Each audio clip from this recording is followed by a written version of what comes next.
I'll start the recording. Okay. Range of variation. So, as I just discussed that, when we are trying to identify the text, that is who has written the text, that is authorship of a text, we try to look at the range of variation in that. That is, we compare the question text with the known writings of the person. In that case, we look at different things of the text, that is the corpus that we have selected or collected um, from the known writings of the person, as well as from the question text of the author, in order to identify the authorship. It can be in any form. It can be text messages, it can be a letter, it can be maybe some assignment that the person has done. It can be anything. So you compare it with the known writings. Normally known writings, we in normal, known writings are compared with known writings are normally the text messages with which you compare, because it's the most of the writings are unconsciously done, and that is why we try to compare it with the text. Though it depends whether you are comparing a formal document, so it would be compared with something which is very formal, written by the same person, because then there are going to be differences, right? Which we are going to discuss in the next uh, topic, next heading, which is variation and interpersonal relationships, right? Okay. In individual range of variation, there's this table. I don't know whether you have books, right, in front of you. Yes, ma'am. Okay. So there is this in range of variation. You are going to compare it. So there is this table one. If you can come to table one, you'll see that in table one they have compared the known writings of a person with the questioned emails. That is, whether those emails were sent by the same person or not. So they have taken these texts and they have compared it with the u that they have used, and with to that they have used, and with r that they have used, the way they have used this r and these words. So when a person sends a text message, I have explained it previously as well, that when a person sends a text message, um, in and the person is different person, you get to know instantly that this person is a different person who's sending a text, because that's not how the person normally text. So for example, if the person uses complete because all the time, and one day the person uses cause instead of because, you get to know that you get to know that um, the this is actually not the same person, because the conversation which is done, people usually follow the same um, structure of the text. So whenever we are analyzing, or whenever we are trying to identify the authorship of a person, we try to compare it. Now, why is it called range of variation? It's called range of variation because we look at the variation, we look at the differences which are there in the known text and the question text of a person.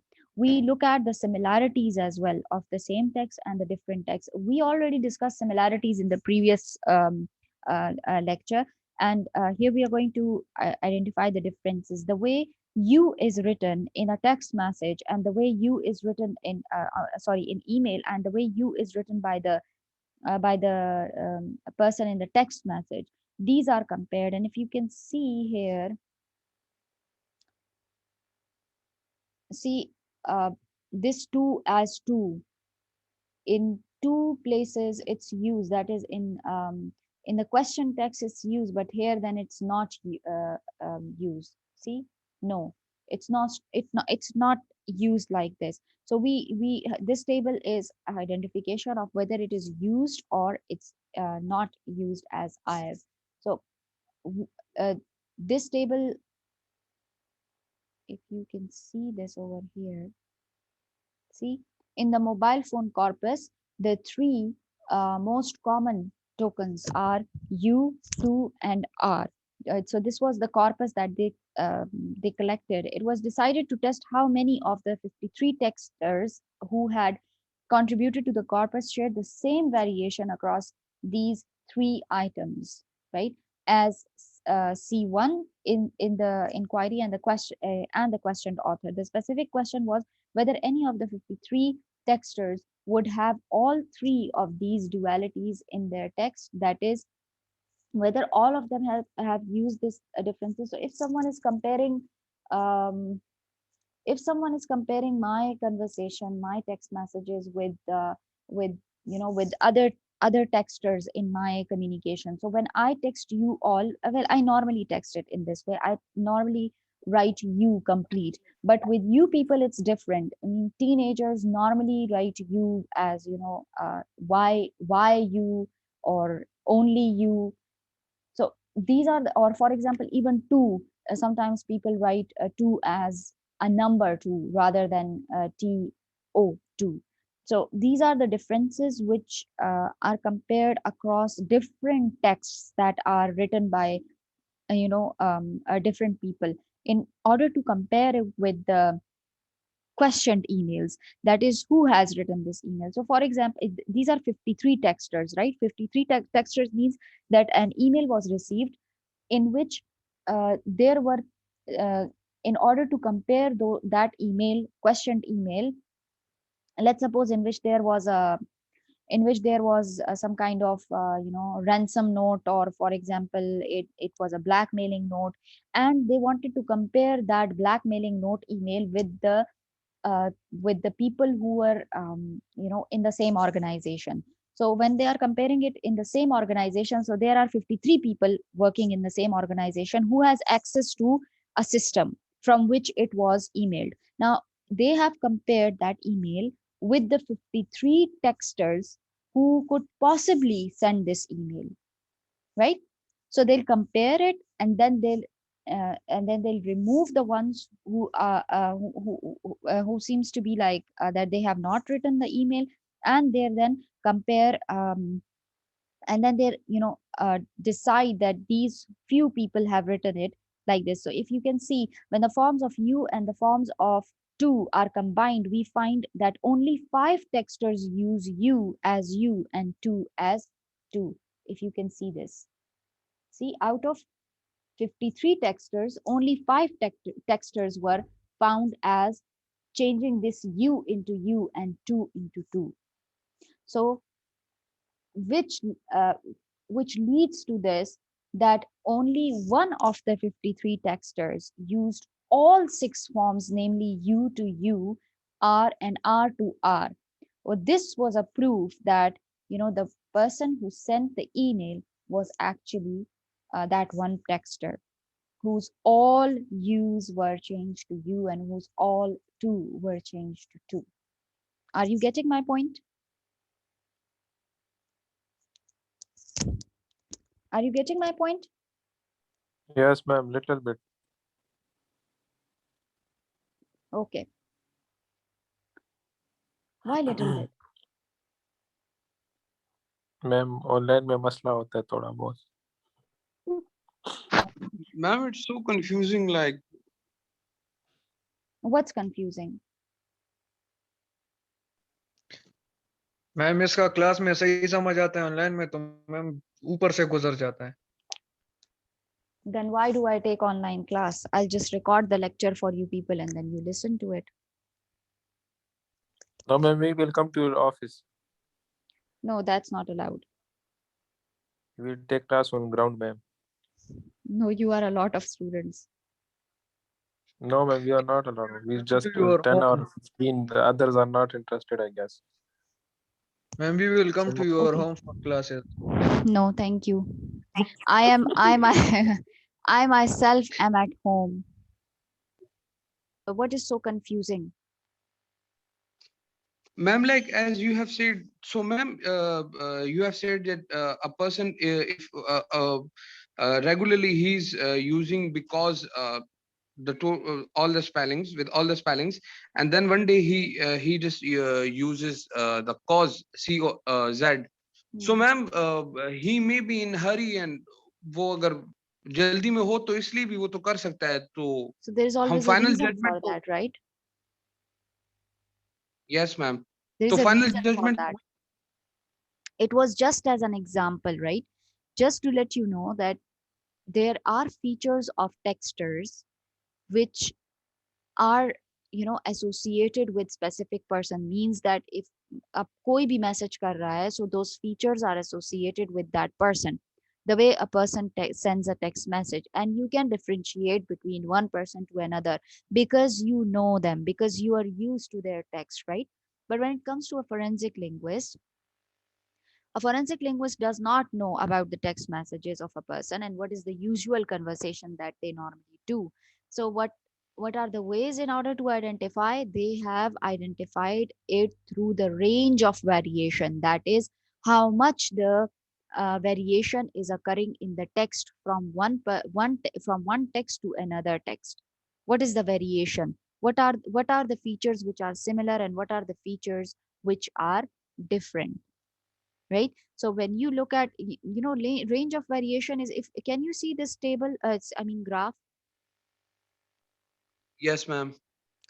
Yes, ma'am. This table is the change, means that what is so different in the text, which is uh, different mean they found these things in their texts, in the email which was questioned email के किसने लिखी है, उसमें are को are लिखा गया था और यू को यू लिखा गया था. ठीक है. Now, the person who is sending a text or email has written it in the same way, the way they write. The features of their language are going to be the same. So, how they are going to identify the person among the 53 people who are, in the questioned text, or means that they are suspects. जैसे for example मुझे आप लोगों की class में से एक बंदे की ईमेल रिसीव हुई है. लेट्स सपोज आप लोगों को एक ईमेल मैंने आप लोगों के क्लास को दी है and the password is not with anyone else, right?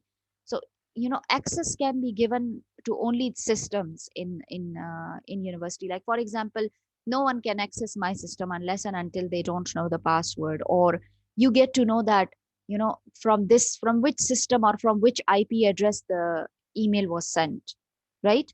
They have identified that, but the problem is that there are 53 people who can access from that system. या उन्होंने वीडियो देखी है कि 53 पीपल जो है वो उस दिन इस कंप्यूटर के सामने बैठे थे. अब ये इन 53 पीपल में से किसने सेंड किया? Who sent it among those 53 people? That's the question. Now, in order to identify the person, you compare their known their known text. This is their known text. You remove the things. For example, उसमें 23 लोगों ने या 22 लोगों ने you को you लिखा है. फिर उसमें 25, 26, 27 लोगों ने जो है वो यू को यू लिखा है.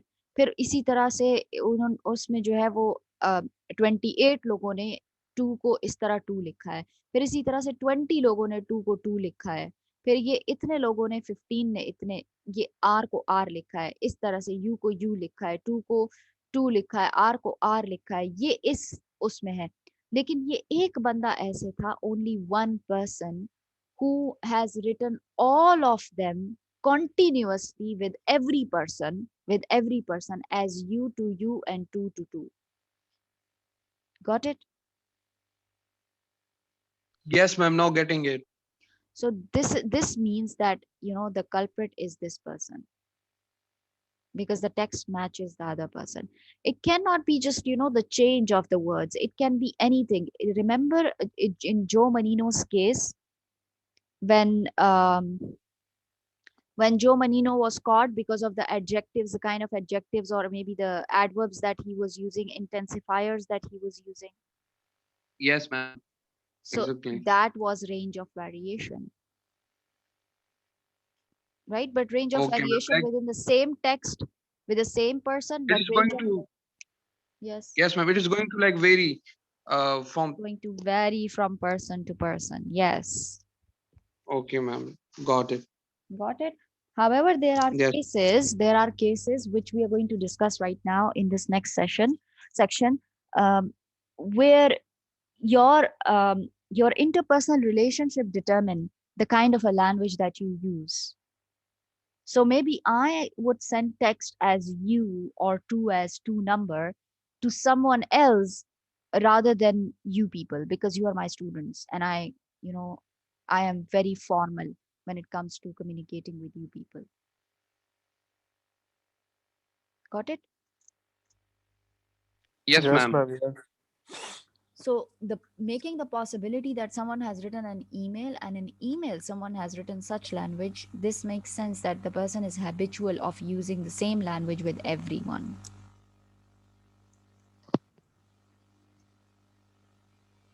Is it clear? Yes, ma'am. Got it. Mm. Okay, so the question text and C1 text were the same author, and that was concluded on the basis of this study of variation. Okay, however, there are, as I've said, that we are going to discuss it in variation and interpersonal relationship. It's not confirmed that sometimes a person is going to use same kind of conversation in with everyone. The conversation or the text messages or the way you send messages, the kind of language that you use may vary from person to person, depends on your relationship, the kind of relationship that you have.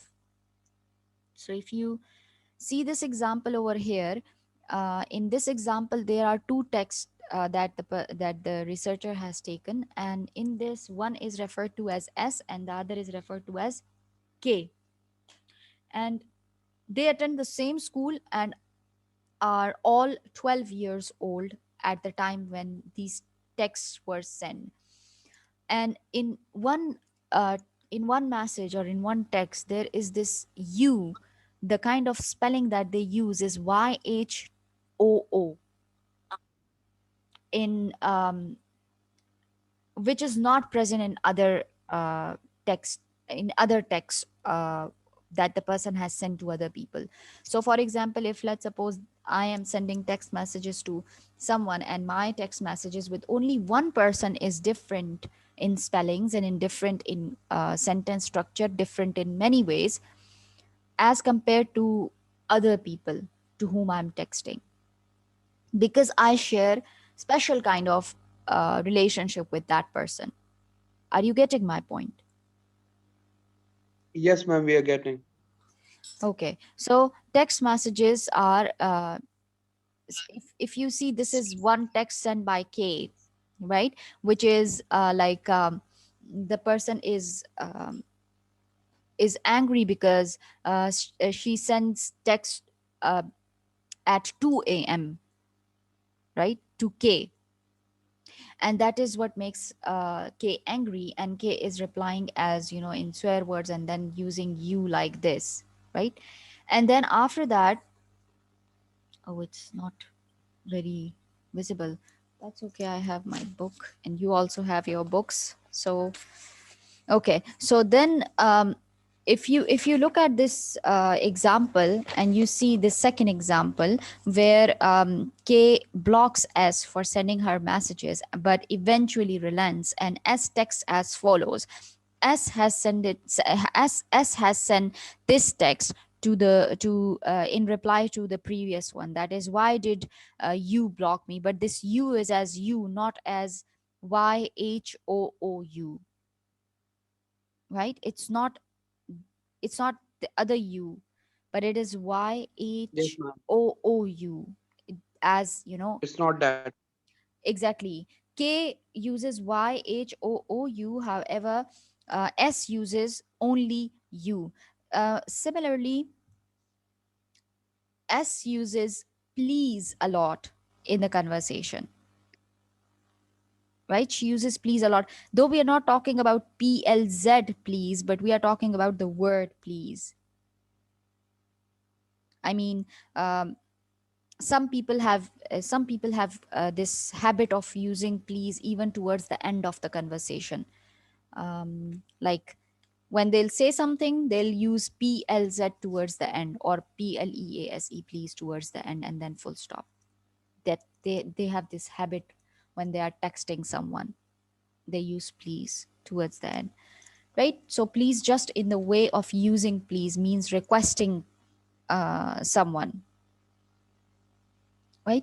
So um, looking at this variation of you in the group, the breakdown of variant usage observed is given in table 4.2. If you look at the table 4.2, you'll see that how this you is used in groups.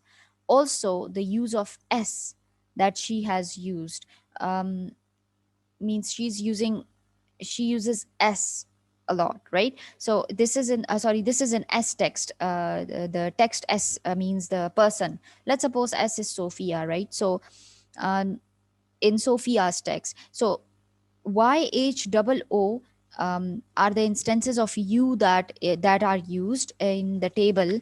Can you see the table? Because I don't know, the table is not very visible here, so you should see it on the on in the books on page number Yes, 50. ma'am, it's in front of us Yes, in the Yeah. it's book. we can see it. Okay, so in group she's using it for like 0.48%. However, in individual it is used as 0.06%. Similarly, this same u is used as 0.12%. However, it is used in 0.74% in s text. So the this means that in comparison with the other texters in different groups, right, the s is using different conversation with k, the kind of language that s uses with k, because s, yes, s I believe is going through some psychological some psychological stress as well.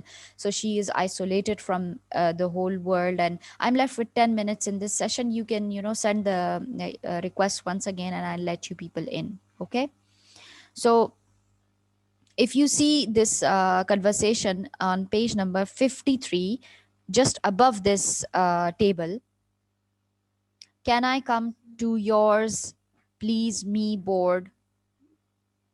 Can you see this? Yes, ma'am.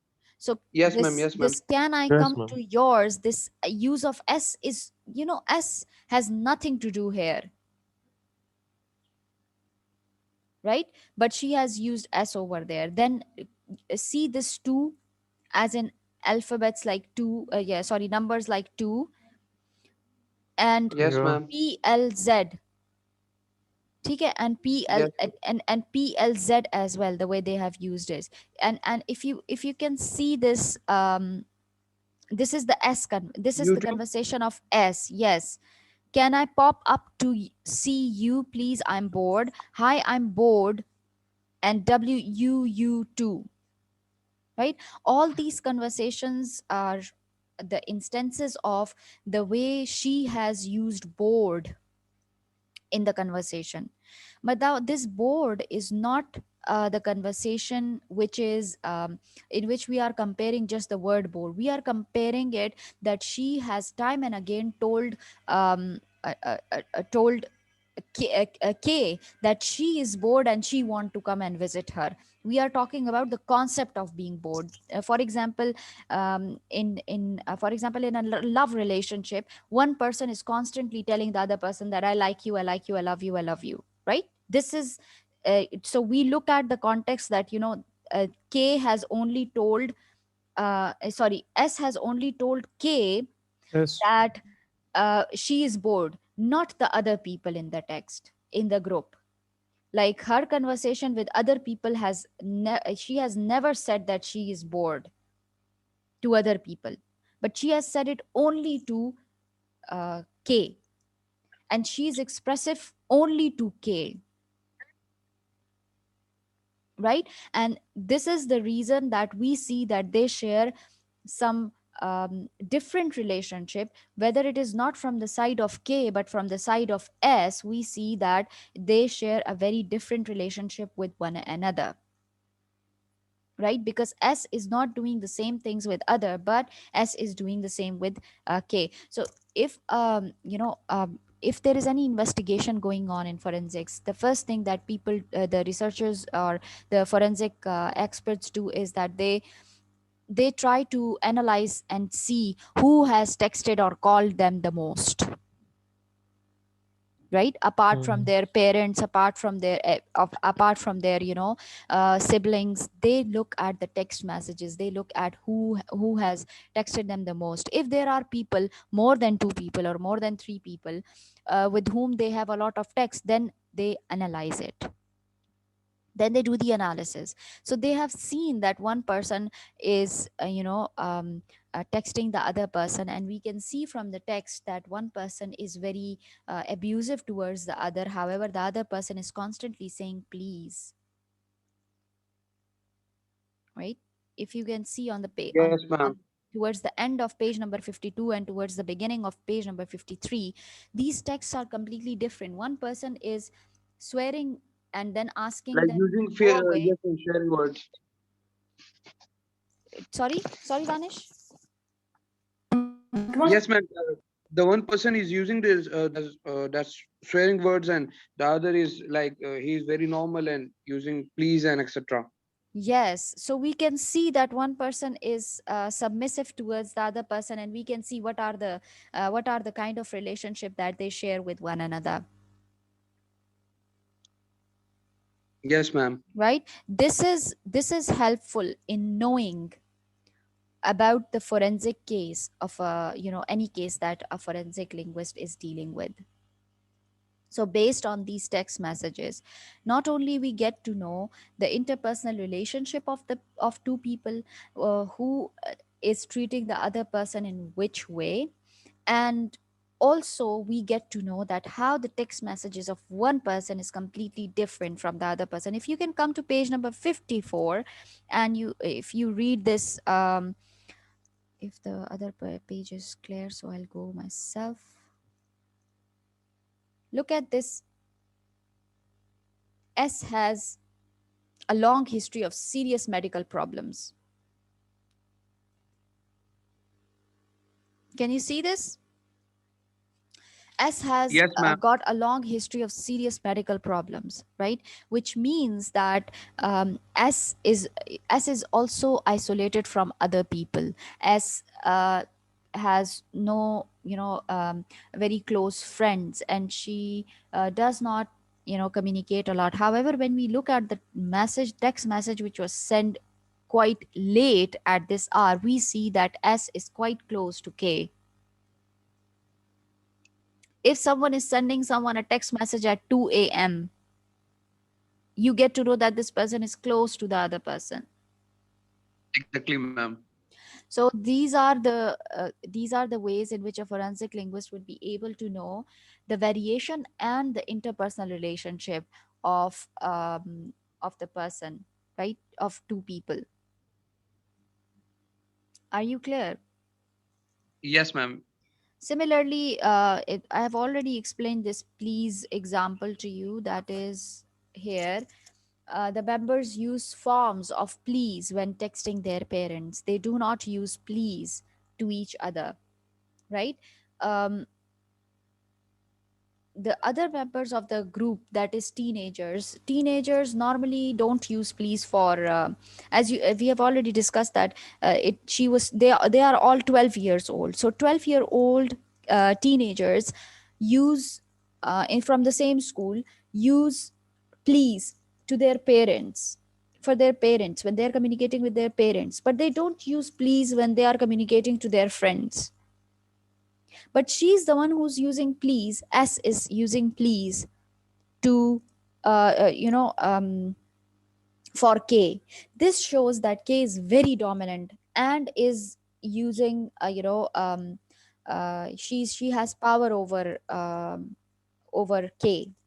Similarly, you have studied discourse analysis, so you'll know that in politeness, we in Brown and Levinson in politeness, they have these politeness techniques. However, this is not completely a politeness technique because they are of the same age, but it is used for the negative politeness, which is like conversions and diversions in accommodation theory. That is, if you want to be abusive, then it is like you are not using and adapting to the conversation of other person, then it is diversions. And this is conversions because you're trying to communicate, you're trying to take on the conversation, you're trying to make sure that the person is not going to block you, the person is your communication is very submissive over here, right? So is S is having a very submissive uh, conversation here, and she's trying to converge in the conversation. She's trying to converge by saying please. Claire? Yes, ma'am. Getting it. Okay, good. With this, this session is going to end in 1 minute, and then we are going to start discussing is variation random. Any questions so far? No, ma'am. Clear. Okay. Why are there, only how many students? 8 students in this Hey, class. here, ma'am. Why are there only 8 students in this class? I don't know, ma'am. Don't know.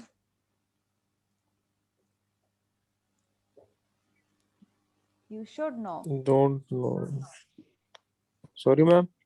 You people should know. I've told you that if you people stop taking the classes, if this is the They all have read, something. ma'am. They all have read the message. Okay.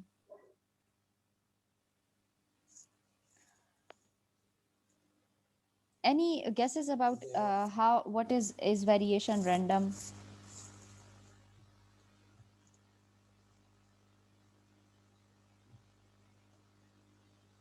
Any guesses of what is variation random? Like, ma'am, randomly using certain words Hmm. in a